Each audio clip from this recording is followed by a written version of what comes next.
Magandang araw kaibigan! Tuloy po kayo sa Felicidad's Channel. Sa mga kwento ng buhay at pag-ibig na hinalukay sa natatagong baul ni Felicidad. Pero bago po tayo magpatuloy, huwag niyo pong kalilimutan na i-like ang video, i-subscribe ang channel, at i-click ang notification bell para lagi kayong updated sa mga parating pa na upload.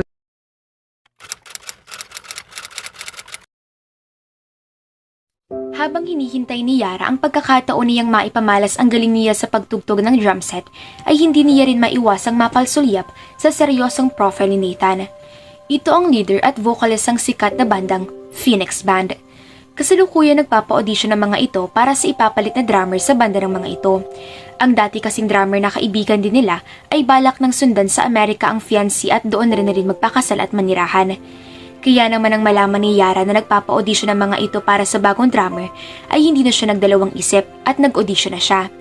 Kaya naman ngayon ay isa siya sa halos 12 ng gustong makasama sa banda ng mga ito. At napansin ni Yara na siya na lang yata ang babaeng magta-try out bilang band drummer. Not to mention na halos panghuli na siya sa lahat na nag-audition. Ayos lang din naman sa kanya iyon. Habang sinasabayan ng ibang kabanda ni Nathan ang nag-audition na drummer para marinig ang mga ito kung nagsisynchronize ang pagtugtog nila, mukha namang seryoso si Nathan na nakaupo sa front row ng naturang studio. Nagko-concentrate ito para mapakinggan ng klase ng pagtugtog ng drummer na nag-audition.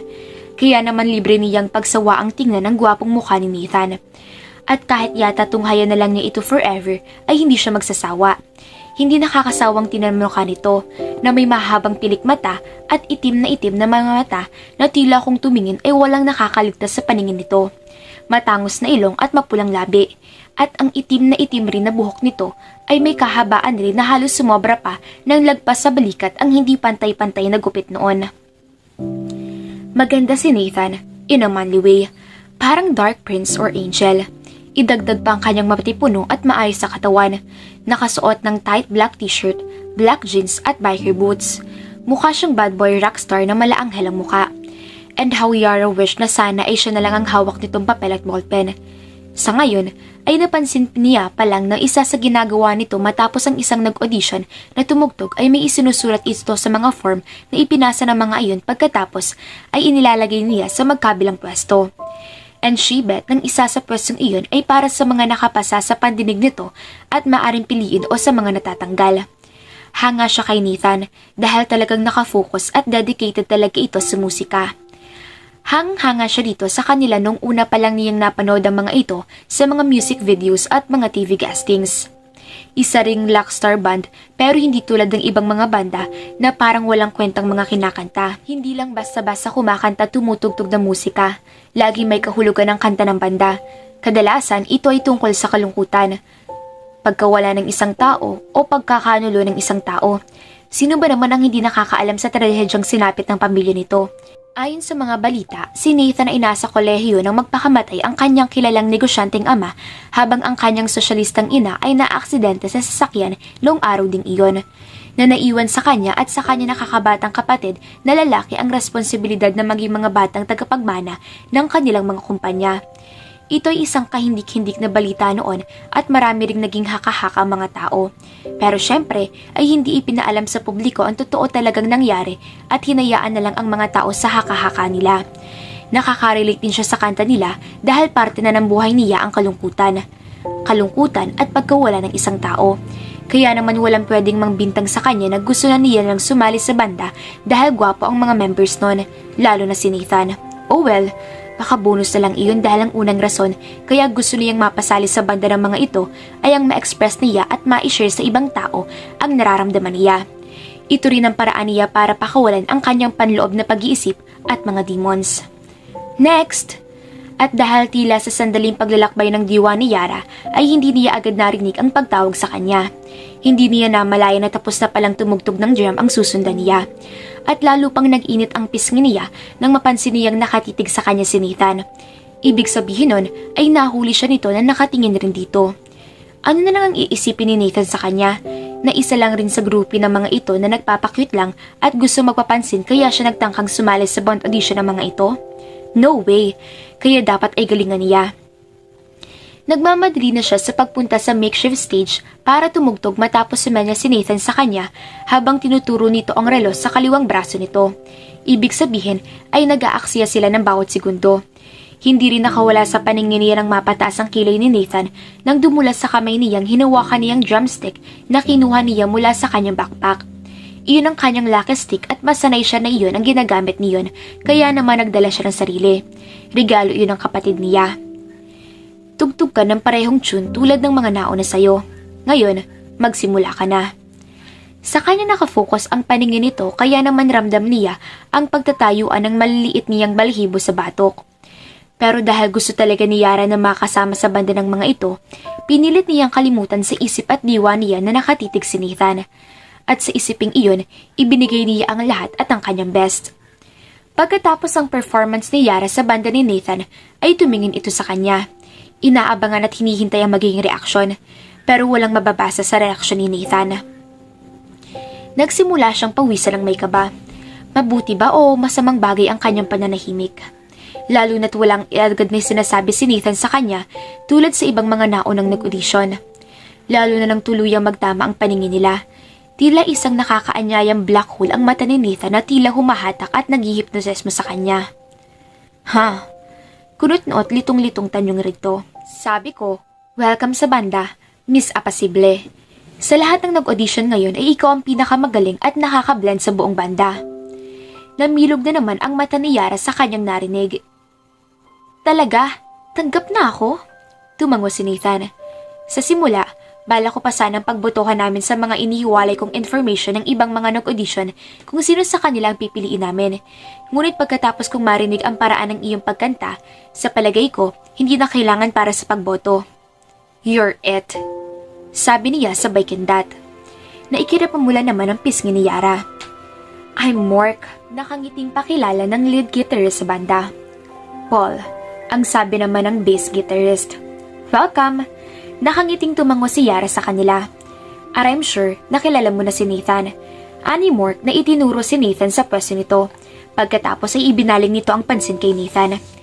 Hindi ba dapat nating palitan ang pangalan ng banda natin bilang 3 guys and a girl? Nathan rolled his eyes. Too mouthful. Yeah, besides, mas cool pakinggan ng Phoenix. Anyway, si Ara nang bahalang magbigay sa'yo ng mga schedules ng banda. Siya na rin ang bahalang mag-update sa'yo kung meron mang ibang pagbabago ng mga schedules. Ani Ethan na ang tinutukoy ay ang PA ng banda nila. Kumusta ang band tryouts na pinuntahan mo?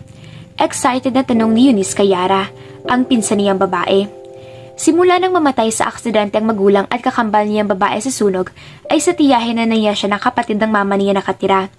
Ang insidenteng iyon ay nangyari ilang taon na ang nakakaraan.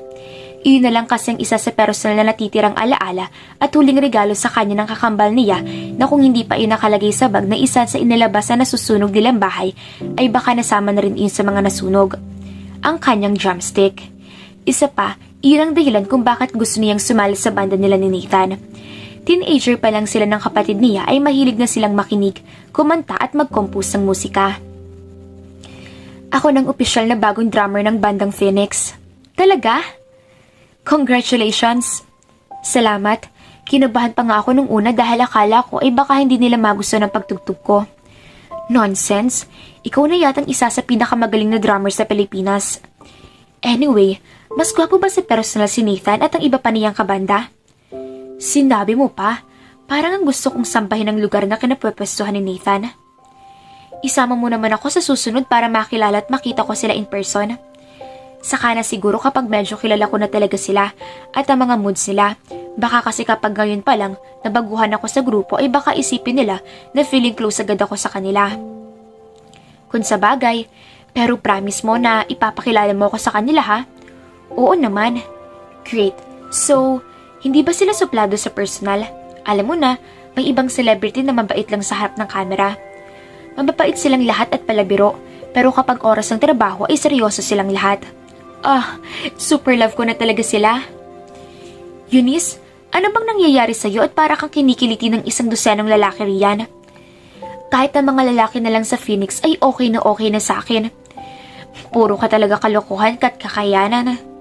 Natutuwa lang ako kasi umpisa sa araw na ito ay opisyal na drummer na ng bandang Phoenix si Yara. Ganun ba, Iha? Abay, congratulations. Masaya ako at natupad na rin ang pangarap mo. Salamat po, Tita May. Kitam, pati kayo ay na-excite. Hindi naman ako kagaya mo na tila namimilipit ang singit sa kakatili. Whatever, mother dear. Basta masaya ako at ito'y nangangailangan ng isang pagdiriwang. Hindi palagi na magkakaroon ako ng pinsan na celebrity. Who knows na baka sa susunod ay ako naman ang makuhang artista. Tama ka na dapat na i-celebrate natin ito kaya mag-ayos ka at ikaw na rin ang uutusan ko na bumili ng ice cream at cake habang ako naman ay pupunta kay Pauling at magpapagawa ng isang bilao na palabok at puto. Magpalit na lang kaya tayo ng pupuntahan, Ma. Wag na, gusto ko ring ibalita sa ibang magandang balitang ito kaya mag-ayos ka na. Feeling stage on ka na agad, Mother. Pero hindi na ito pinansin ni Tita Marilyn at tuluyan itong lumabas ng bahay.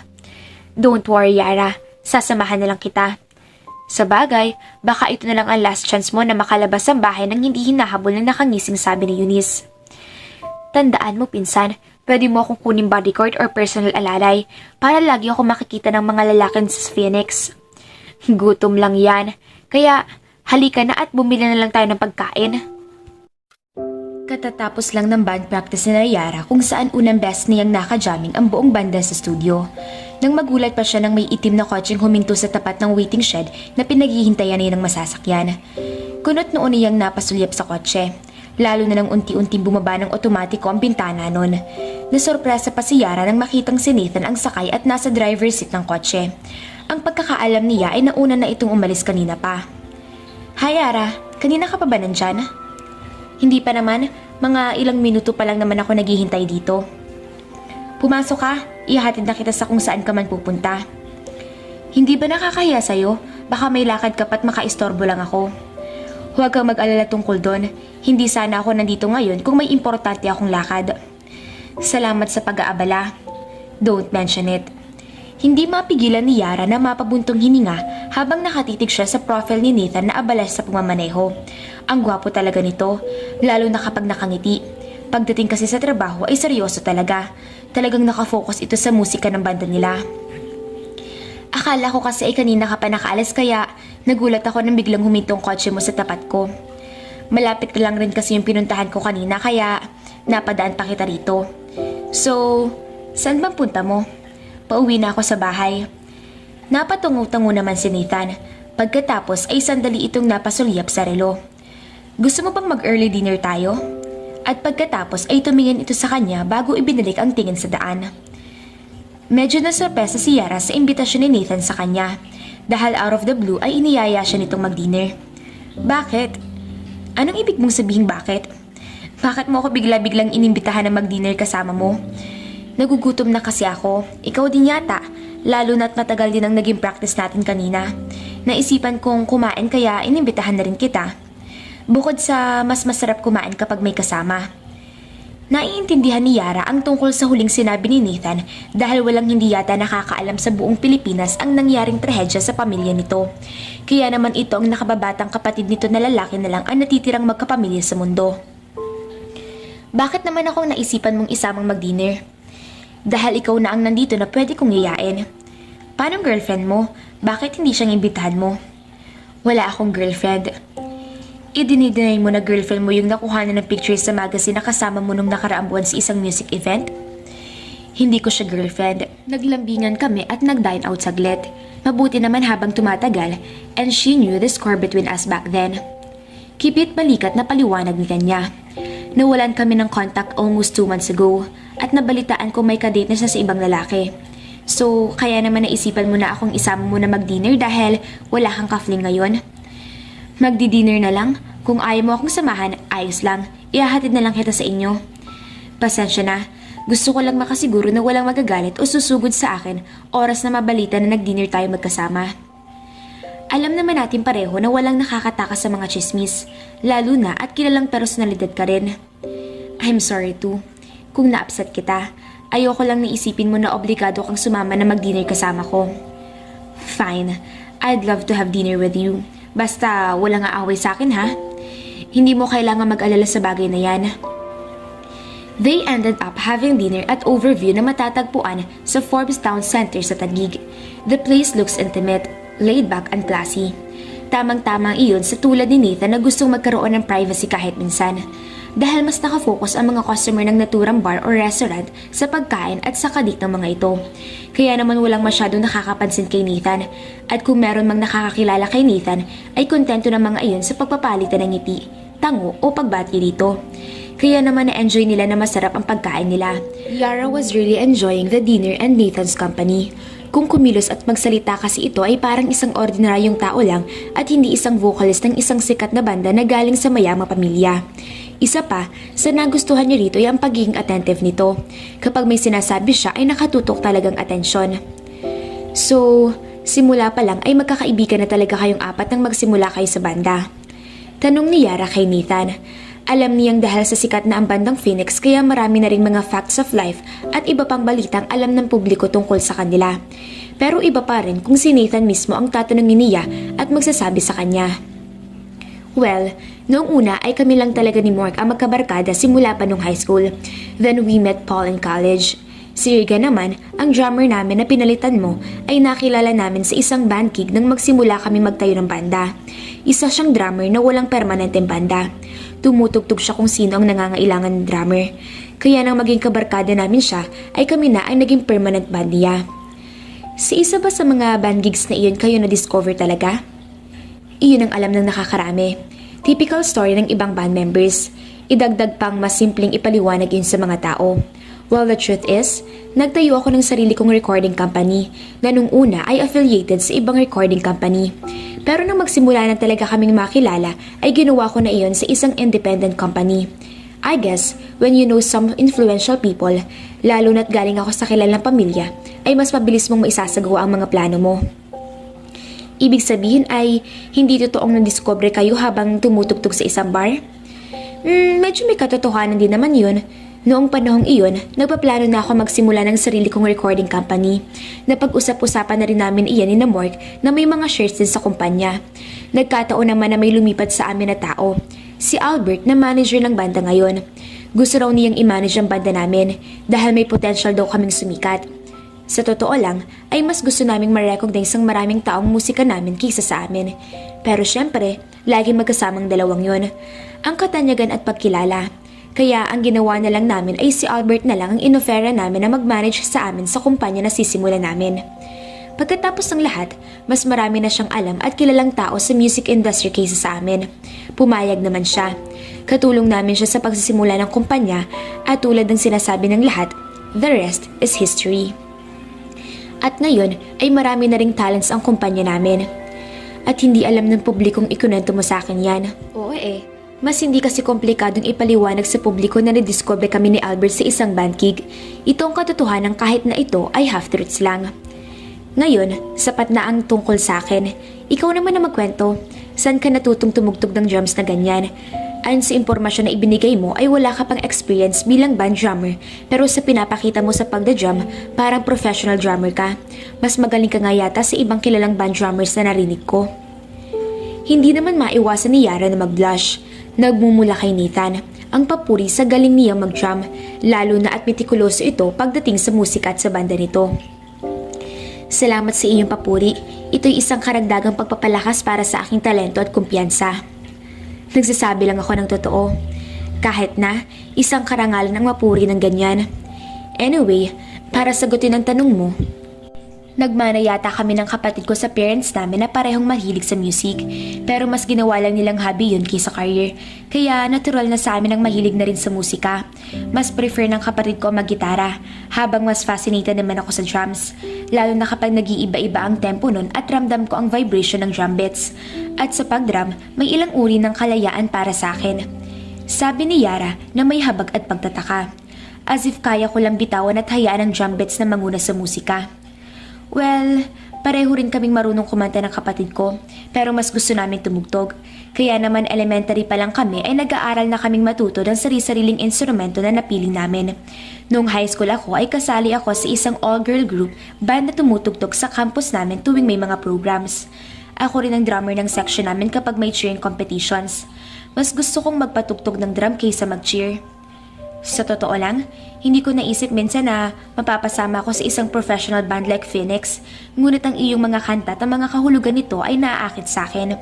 Unang rinig ko pa lang sa mga kanta ninyo, kaya naman ang mag-announce kayo sa mga guestings ninyo na magpapa-audition kayo for a band drummer ay sinubukan ko na mag-try out. Hindi dahil gusto kong sumikat o makilala, gusto ko lang gumawa ng isang bagay na makabuluhan at sulit sa oras ko. Not to mention that every time I was drumming, pakiramdam ko ay buhay at malaya ako. Pati yata lahat ng alalahanin ko sa buhay ay nalilimutan ko na rin. Alam kong ibig mong sabihin, nararamdaman ko rin ang nararamdaman mo sa tuwing kumakanta ko. Parang pwede ko nalang bitawan at kantahan ang puso ko. Tumingin si Yara kay Nathan na parang nakahanap siya ng isang kakampi. Nagbahagi sila ng isang misteryosong tingin na tila ba may pareho silang sikreto na sila lang ang nakakaintindi at wala ng iba pa. Para bang pareho silang nakatagpo ng magkamag-anak na espiritu sa isa't isa. Tahimik na itinaas ni Nathan ang kanyang baso ng alak at sinabing, "Sa banda natin. Sa banda natin." Ulit naman ni Yara. "Salamat sa dinner. Nag-enjoy din ako nakasama ka." Nakangiting sabi rin ni Nathan. "Siguro, dapat natin gawin ito muli sa susunod. Hanggat maaari, kapag hindi tayo masyadong busy. Ito ang unang beses kong makipag-dinner date sa isang babae na malaya akong nasasabi ang gusto kong sabihin. Malaya at komportable ako sa'yo." Dahil siguro hindi naman isang romantic date ang dinner natin. Wala kaming inaasahan sa isa't isa at nagsisikap na maggustuhan sa isa't isa. Dalawang tao na ang gusto lang ay kumain at mag-usap.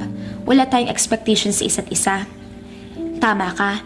Kapag iba kasi ang ka-dinner date ko, pakiramdam ko, masyado sila nag-e-expect sa akin. At iyan ay nalalagay sa akin ng matinding pressure. Lalo na't nasa banda ako. Kadalasan, sinusubukan nila i-stereotype ako. Stereotype ka? Paano? Alam mo na, akala ng karamihan na kapag nasa banda ka ay kabi-kabila na ang babaeng ka-date mo dahil marami akong lugar na napupuntahan para tumugtog. At pagkatapos ay iniisip ng mga babae na siguro isa sa kanila ang makakakuha ng ultimate attention ko. Alam mo yun, isang lalaki sa isang banda na may bad boy na imahe na nagpapaamo ng isang espesyal na babae. Parang pang nobela, di ba? Kaya naman may iba akong nakakadate na iyon ang expectation sila, na sila na ang magpapaamo sa akin.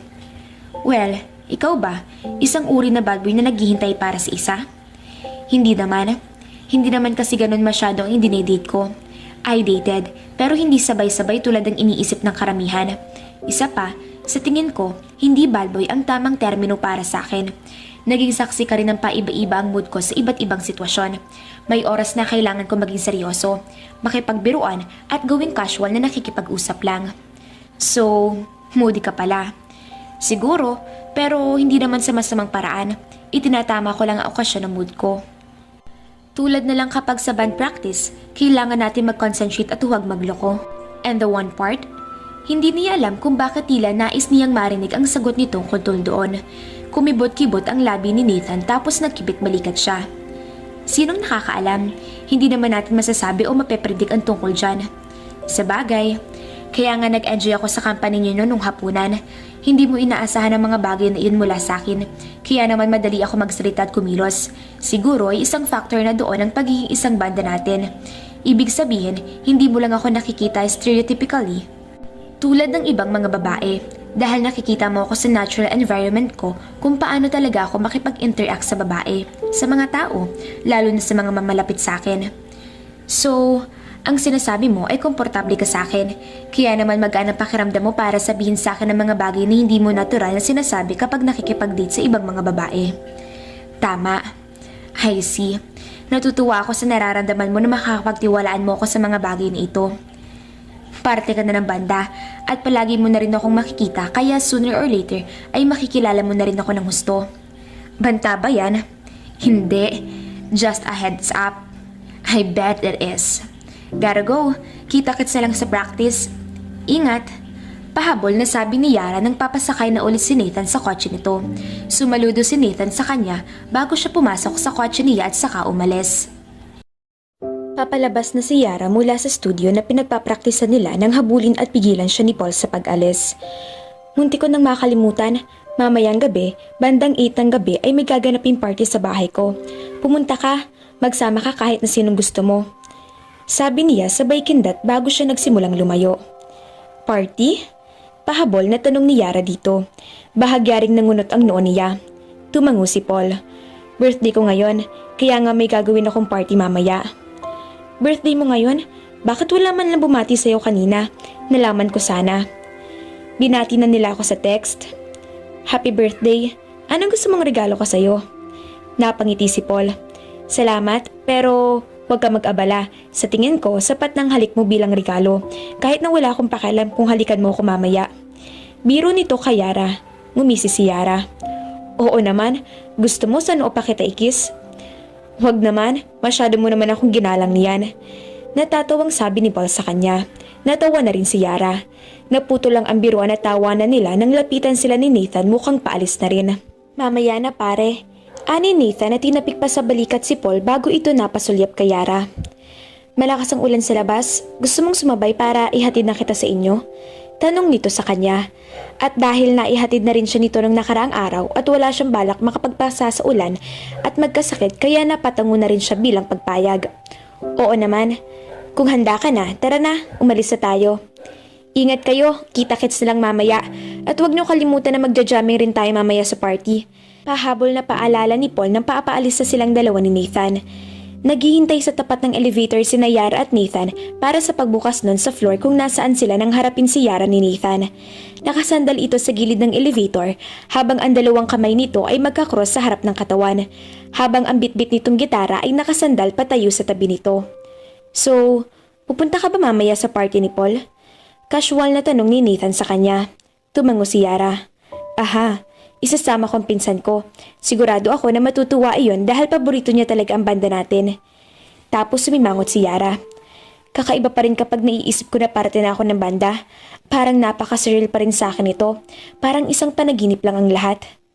Gusto mo, iuntok kita sa ulo para malaman mong totoo ang lahat ng ito? Napangiti na lang si Yara. Ikaw, pupunta ka ba mamaya? Tumango si Nathan. Narinig mo ang birthday boy, magja-jamming raw tayo mamaya. Marami ba masyadong bisitang darating? Medyo, siguro.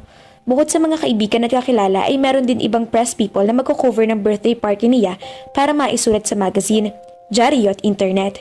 Huwag ka mag-alala, kung ikukumpara, mas konti pang magiging bisita ni Paul kaysa sa mga sikat na actors and actresses sa bansa na halos lahat ng nasa showbiz industry ay kailangang imbitahan para walang magtampo. Ngunit tayo mga rockstar, hindi namin kailangang i-please ang lahat. Mas bentahe pa nga sa atin ang medyo magkakaroon ng bad attitude. The public likes that. Paliwanag ni Nathan. I see. Mas marami pang leeway kapag rockstars kaysa sa mga artista. Napapatangong sabi ni Yara tapos tumingin siya kay Nathan. Iyon bang dahilan kaya tinanggihan mong offer sa'yo na maging leading man sa isang movie? Isa iyon sa mga dahilan. Ano pang ibang rason? Kung napapansin mo, mas maraming intrigan dumarating sa mga artista kaysa sa mga banda. Hindi rin natin kailangang alagaan masyadong image natin. Ang lahat ay nakasalalay kung gusto ng aming mga tagahang ang aming mga kanta o hindi. At hindi rin natin kailangang magpakit o gumawa ng kung ano-anong love team para sumikat. Ngumisi si Nathan sa kanyang huling sinabi. At saka inilirawan ni Yara si Nathan sa isang love team kung nagkataon na tinanguan nitong unang posibleng acting gig nito. Napakunot ang noo niya sa naiisip. Hindi niya alam kung matatawa siya o magsiselo sa nai-imagine niya. Tama si Nathan. Hindi nga bagay rito ang magpakit na may kasamang ka-love team. Thankfully ay tinanggihan nitong movie offer na iyon. Mabuti naman pala tinanggihan mong offer na iyon. Biglang nagsabi ni Yara. Sumang-ayon si Nathan sa kanya. Yun ang mga sentimiento ko talaga. Wala akong balak matawag na heartthrob. Umakto pa siya na parang kinikilig. Oo, sa tingin ko, mas katulad ka ng isang misteryoso at beauty type. May type ako?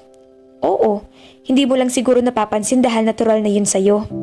Siguro, at least hindi ako nakategorize bilang isa sa mga tipong heartthrob sa TV na walang ginawa kundi ngumiti at magpa-cute. Oo, talagang gumagana para sa iyo mga me against the world aura. May type ka rin naman, you know. Turo nito sa kanya. Anong klase?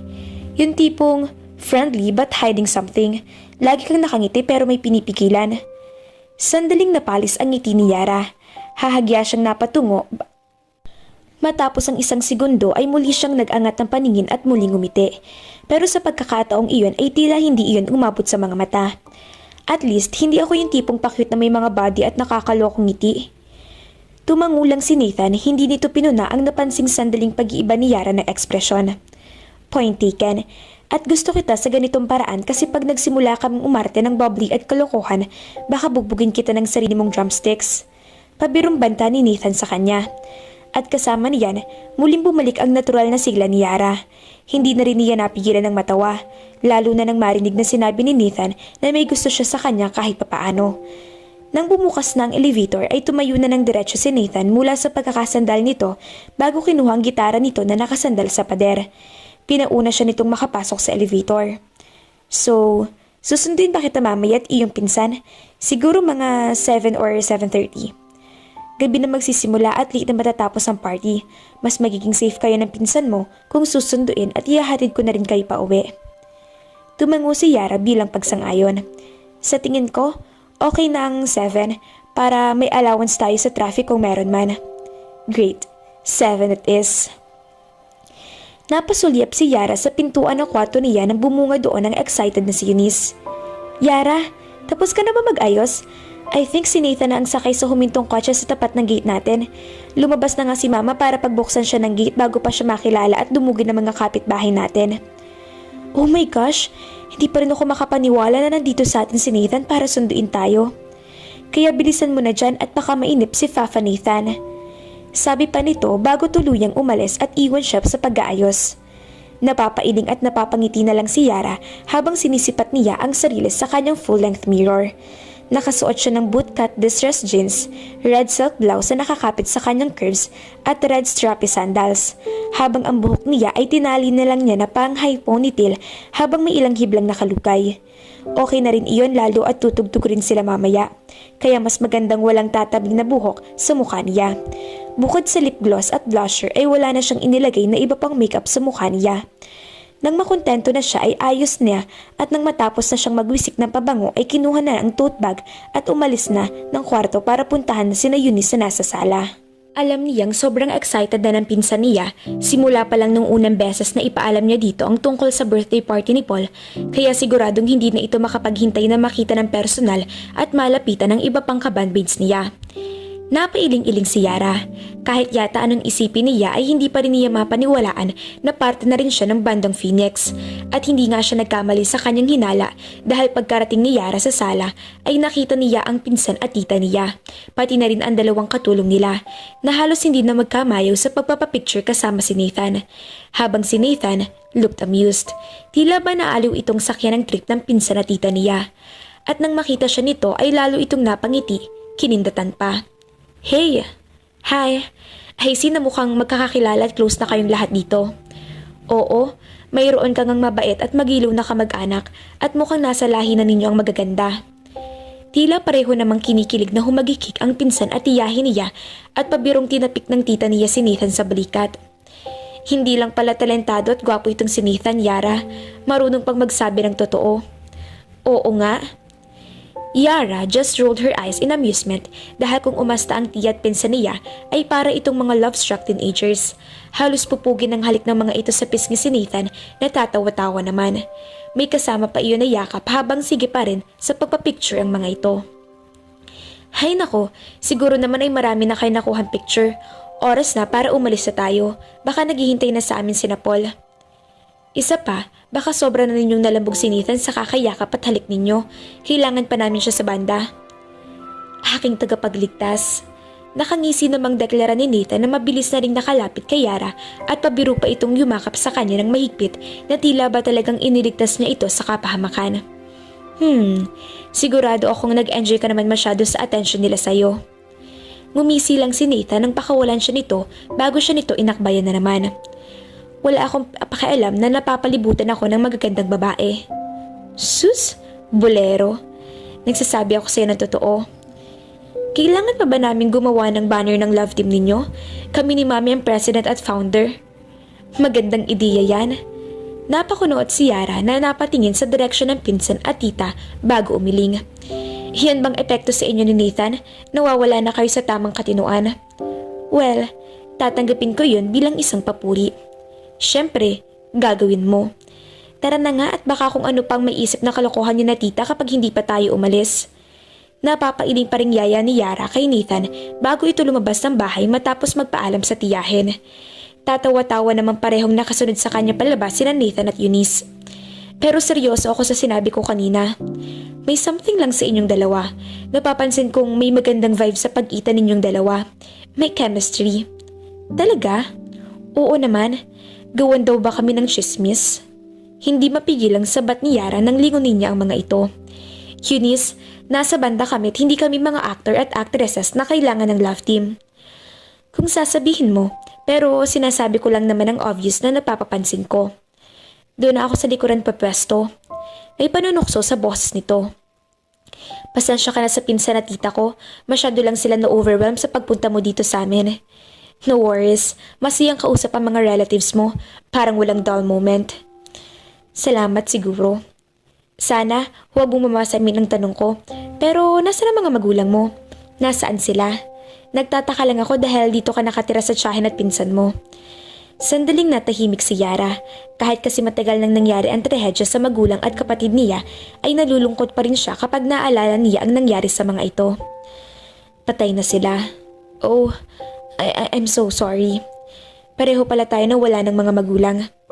Tara na, pasensya na kung ilalagay kita sa ganitong malungkot na mood. Ani Nathan habang tuluyan na siyang iginiya at inalalayang makasakay sa kotse. It's okay. Medyo nalulungkot lang ako kapag naalala ko sila. Namimiss ko kasi sila eh. Pero don't worry, maya-maya ay okay na ako. Hindi ko sisirain ang party ni Paul. Nagkibit balikat si Nathan habang nakangiti. Hoy, nasa banda tayo na nagsasabing hindi natin mababago ang mood natin ng walang dahilan. Ngumiti lang pabalik si Yara habang si Nathan ay sinunormal na ang paandarin ng kotse nito para sa pag-alis nila. Pagdating ni Yara sa malaki at malawak na bahay ni Paul ay napansin nilang may ilang mga bisita na ring dumating dahil sa mga nakapark na sasakyan sa labas. Pagkapasok nila sa loob ng bahay ay sinalubong sila ng nakatinging si Paul na may hawak na alak sa isang kamay habang may Mad Hatter-inspired party hat ito sa ulo. Mabuti nandito na kayo. Kanina pa dumating si Mark. Ani Paul na nakipagpalitan pa ng isang decomplicated looking handshake kay Nathan. Habang si Yara naman ay saglit nitong niyakap bilang pagbati. Pagkatapos ay mausisa na natuon ang pansin nito kay Eunice na kasama nila Yara sa party na iyon. At sino naman ang magandang binibini na kasama ninyo? Tanong ni Paul sa kanila. Habang si Eunice naman ay tila na matandang nakatitig kay Paul habang nagsisimulang mag-blush. Hindi naman ito masisisi ni Yara dahil ang mga kalalakihang bumubuo sa banda ng Phoenix ay puro gwapo, malakas ang sex appeal at may commanding presence. Kaya imposibleng hindi mapansin ang mga ito kahit pa napapaligiran ng mga ito ng maraming tao. Halos matangkad si Paul ng kaunti kay Nathan. Maputi ito at dark brown ang kulay ng mga mata.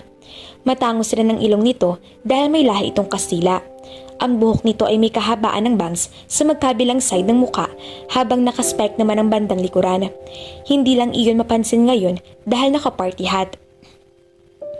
Pinsan ko siya, si Eunice. Pakilala ni Yara sa pinsan niya kay Paul.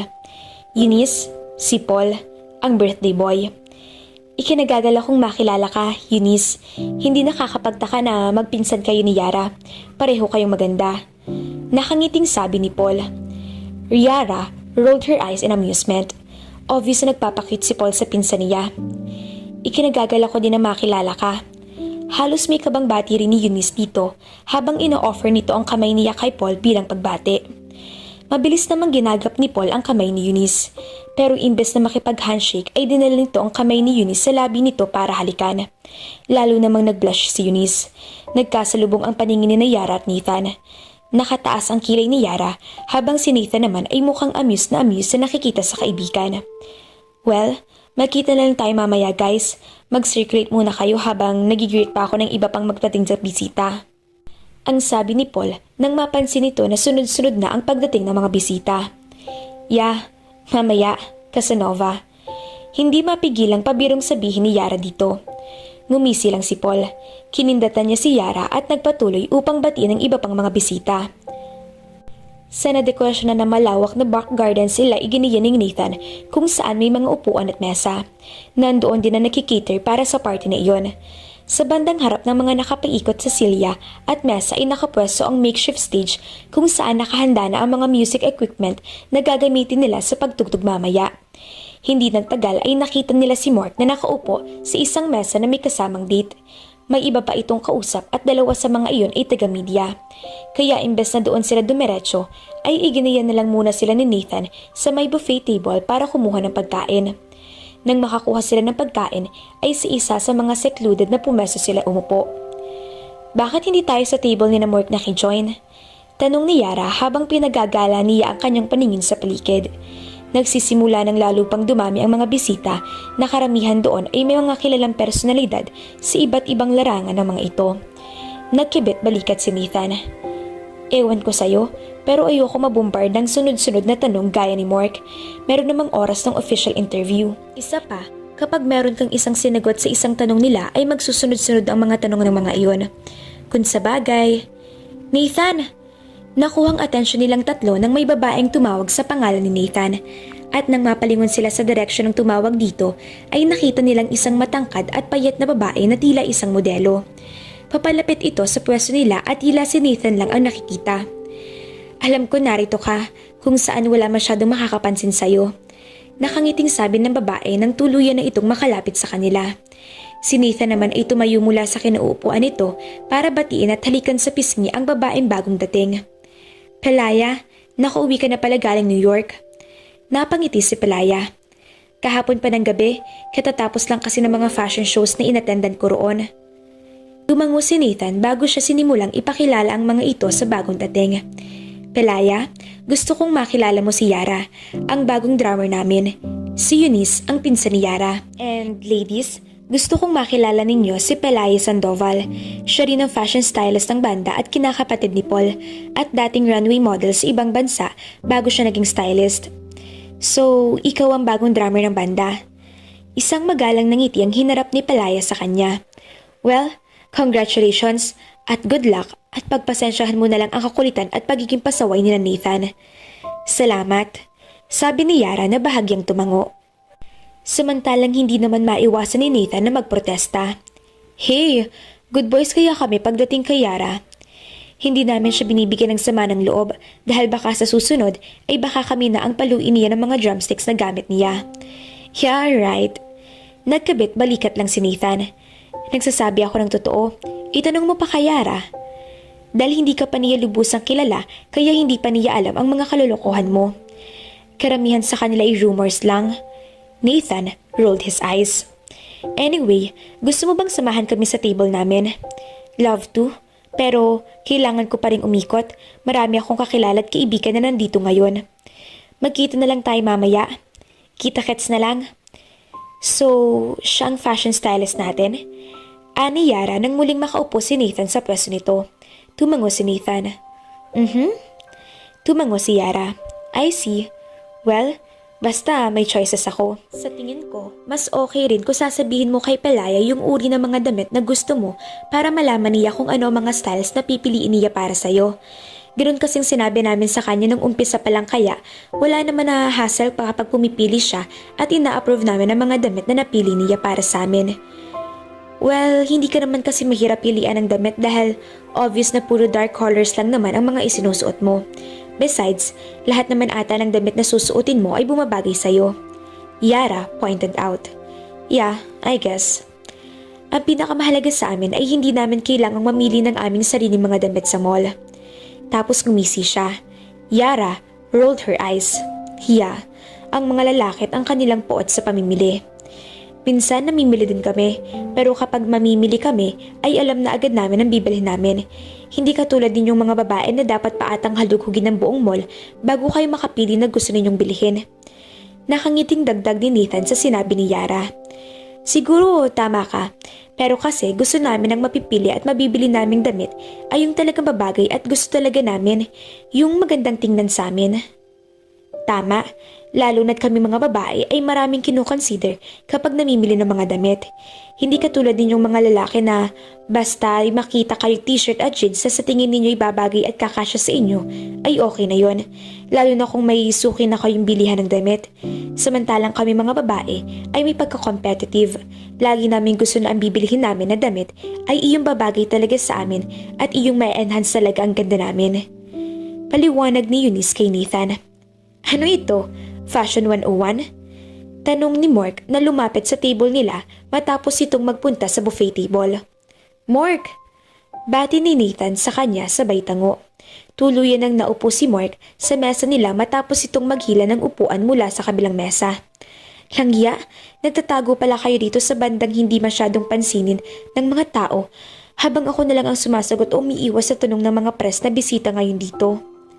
Pagrareklamo nito. Kaya mo na yan? Teka, bakit ka nga pala nandito? Medyo nagtatago rin muna. Nakangising sabi ni Mork. Ang sabi ko, kukuha lang ako ng pagkain sa buffet pero hindi nila alam na hindi na muna ako babalik doon. Yung kadate mo? Siya na munang ichinichika ng mga press na nandoon.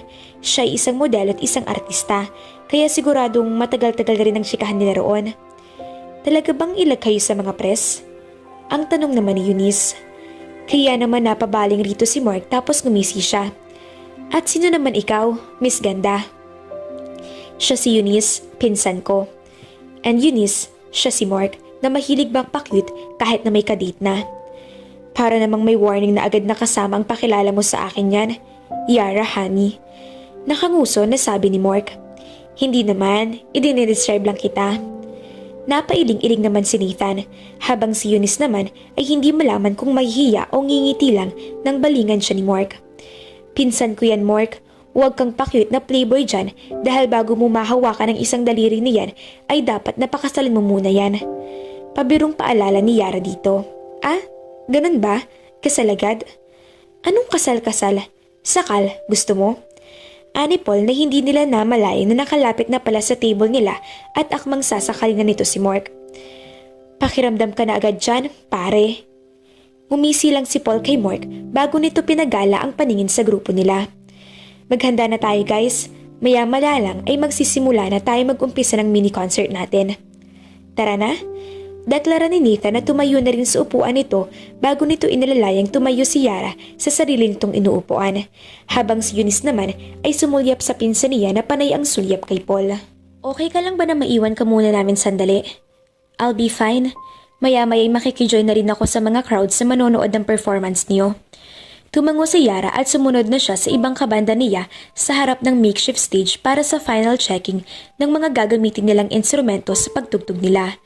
At hindi nga nagtagal, ilang minuto matapos silang i-check ang mga instrumento nila ay nagsimula na silang tumugtog. Ang mga bisita ay nagsimula na rin magkumpulan malapit sa makeshift stage habang nakikisabay sa kantang iba at ang iba naman ay nagsisisayawan. They partied hanggang sa pagsikat ng madaling araw na parang wala silang interview sa susunod na araw. Araw iyon ang radio guessing nila ni Yara kung saan sila sasagot sa mga itatanong sa kanila ng DJ na mag-i-interview sa kanila at pagkatapos nun ay live rin silang tutugtog on air. Nandoon sila sa radio station para i-promote ang nalalapit na concert ng banda nila. Naglalakad na sa pasilyo si Yara nang mamataan niya si Nathan na nakaupo sa isang silya sa may reception area, di kalayuan sa receptionist na kanina pa kinikilig na sumusulyap-sulyap dito.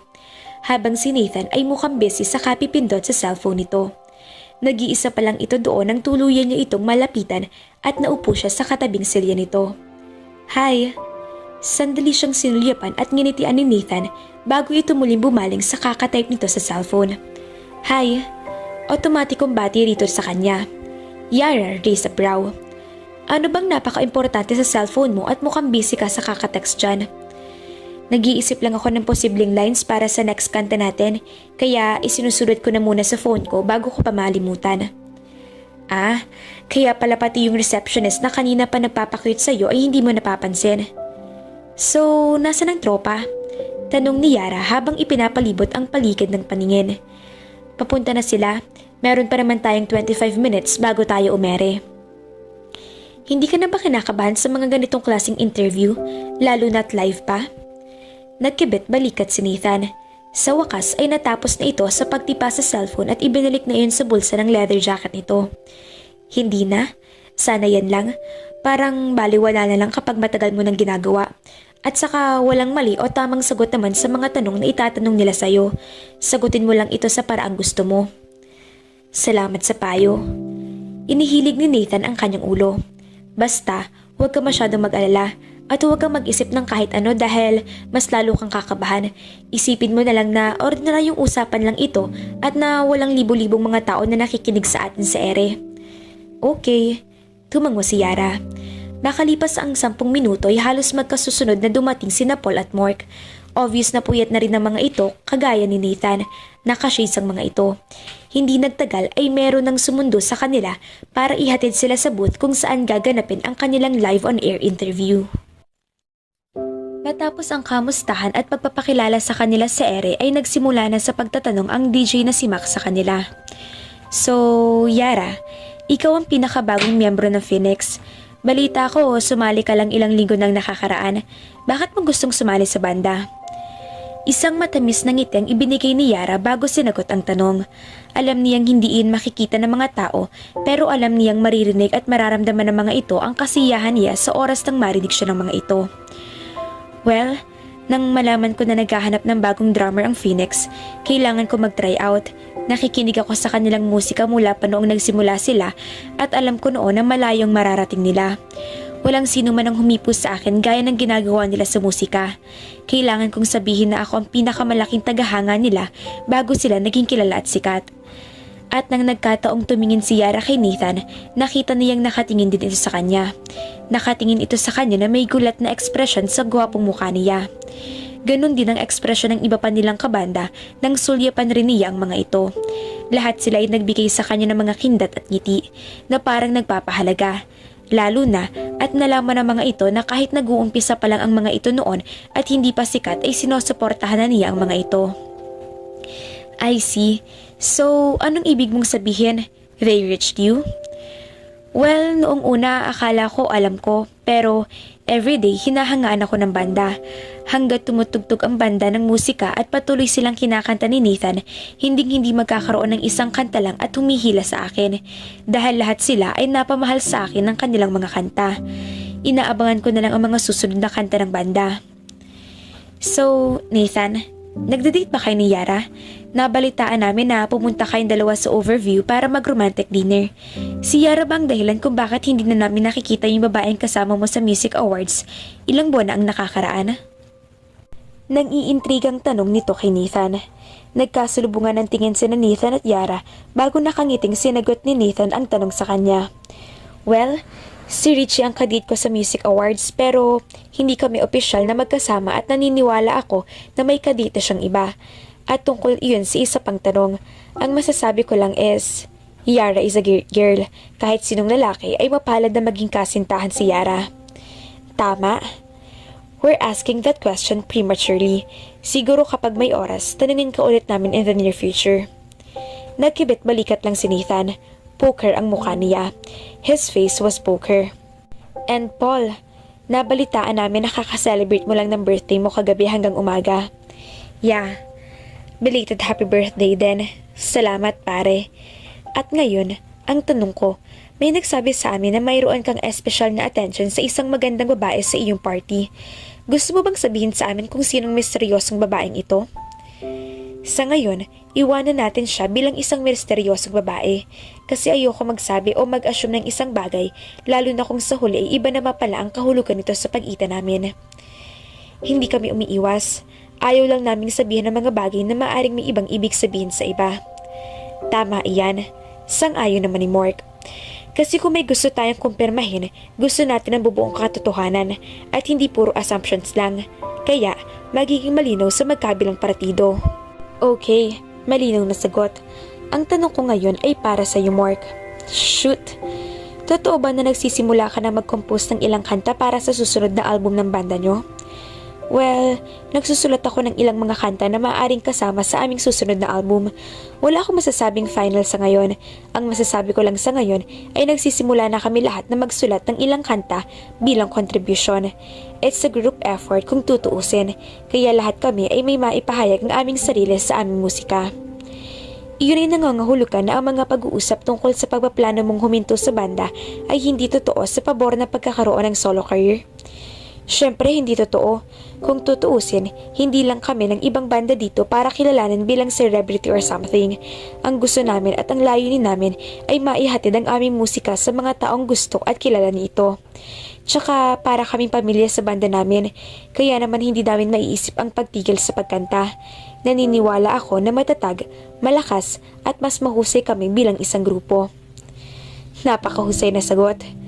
Naniniwala ako na iyon ang dahilan kung bakit ang iyong banda ay nananatiling mas malakas kaysa dati dahil sa paraan ng pag-iisip ninyo sa inyong musika at sa inyong sarili bilang isang grupo. Napakabahirang makakita ng grupo ng banda na tulad ninyo ngayon. Pagkatapos ay tinanong na sila nito tungkol sa mga nalalapit nilang mga concerts, guestings at mga roadshows, saka sila pinagplug ng iba pa nilang mga pupuntahan at pagtutugtugan. At mamaya pagkatapos ng break, makikinig tayo sa mga pinakabagong hit song ng Phoenix na live dito sa studio. Anunsyo ni Mac sa mga taong nakikinig sa radio station bago pagsimula ang sandaling commercial break. Katatapos lang ng live interview at live performance ng banda ni Nayara, kaya kasalukuyan siyang nasa labas ng naturang radio station para maghintay ng masasakyan pa uwi. Inalok din naman siya ni Paul na sumabay na sa mga ito, pero tinanggihan niyang alok dahil kahit kasama na niya ang mga ito na halos mag-iisang buwan na, ay hindi pa rin niya maiwasan ng mahiya. Nag-aalala rin siya na baka maistorbo pa siya sa mga ito, lalo na kung may sariling lakad sila. Kaya naman nagulat pa siya nang may marinig siyang maingay tanutong ng motorsiklo na tila papalapit sa kanya. At nang tingnan ni Yara ang direksyong pinanggagalingan niyon, ay nagulat pa siya nang makitang si Nathan na nagmamay-ari ng itim na mamahaling motorsiklo na iyon. Naka-helmet ito pero nakataas naman ang tintad na salamin sa harap ng helmet. Kahit si Nathan ay tila na sorpresa na nandoon pa rin siya dahil ilang minuto na rin ang nakakalipas nang maghiwa-hiwalay sila paalis ng studio. Inihinto nito ang motorsiklo nito sa tapat ni Yara. Bakit nandito ka pa rin? Bago nakasagot si Yara ay hindi pa niya maiwasang pasadahan ng humahangang tingin ang itim na Harley ni Nathan dahil nakangiti lang iyon sa kanya. Mukhang medyo mahirap kumuha ng masasakyan ngayon dito. Eh ikaw, bakit nandito ka pa rin? Akala ko ay kanina ka pa nakaalis. Medyo malayo dito sa studio ko na ipark yung motorsiklo ko kaya kinuha ko pa sa pinagparadahan ko. At least makakauwi ka na, samantalang halos magbe-20 minutos ako dito. Alam mo, since parte ka na ng banda, pwede na muna kita pagamitin ng company car.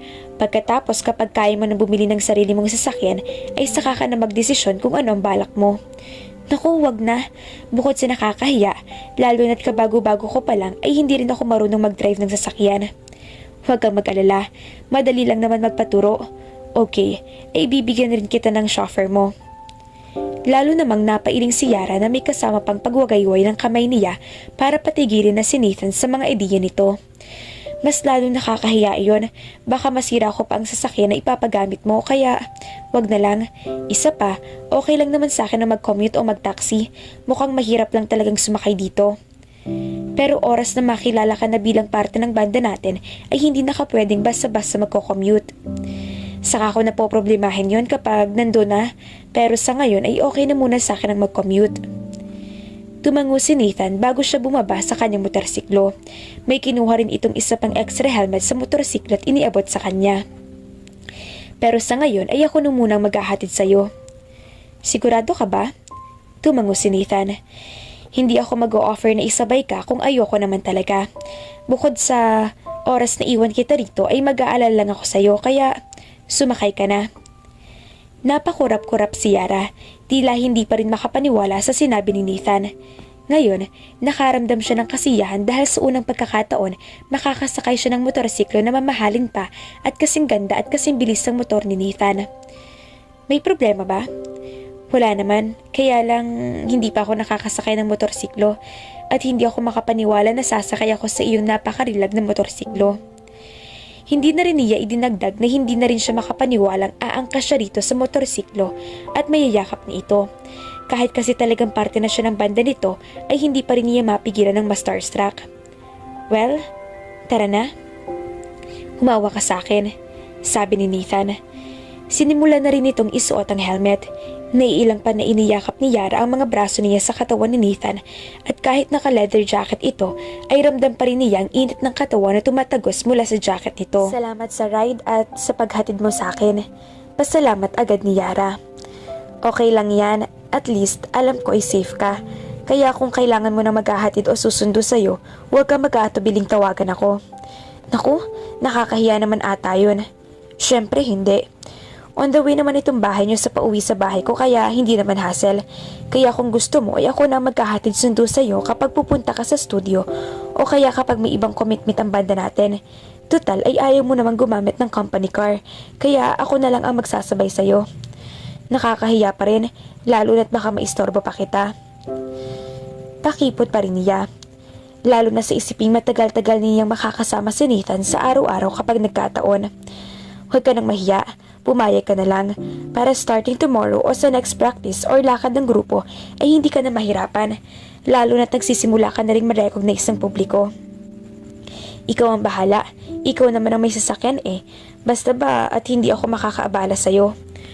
Huwag ka mag-alala at hindi ka nakakaabala. Kung may iba naman akong lakad ay sasabihin ko na lang sa'yo para malaman mo kapag hindi kita masusundo. Okay, fine. So, gusto mo bang pumasok muna sa loob ng bahay? Na, next time na lang siguro. Mauna na lang ako at meron pa akong mga kailangan gawin. O sige, ingat ka na lang sa pagdadrive. Sumaludo si Nathan sa kanya pagkatapos niyang isuot muli ang kanyang helmet bago niya pinaandar ang makina ng kanyang motorsiklo at pinaharurot paalis. Bago pumasok sa loob ng bahay si Yara, hinintay niya munang tuluyang mawala sa paningin niya si Nathan. Uy, napapadalas atang hatid sa'yo ni Nathan. Baka sa susunod ay iba na yan ha? Bakit? Ikaw ngang halos mapudpud ng daliri mo sa kakatext. Panigurado ako si Paul ang katext mo. Lalo namang napangisi si Eunice. Correct? Nakinig ata ako ng interview ninyo sa radyo at dahil sa sagot ni Paul kaya sisiguraduhin ko na wala siyang mararamdamang pag-aalangan sa magiging relasyon namin.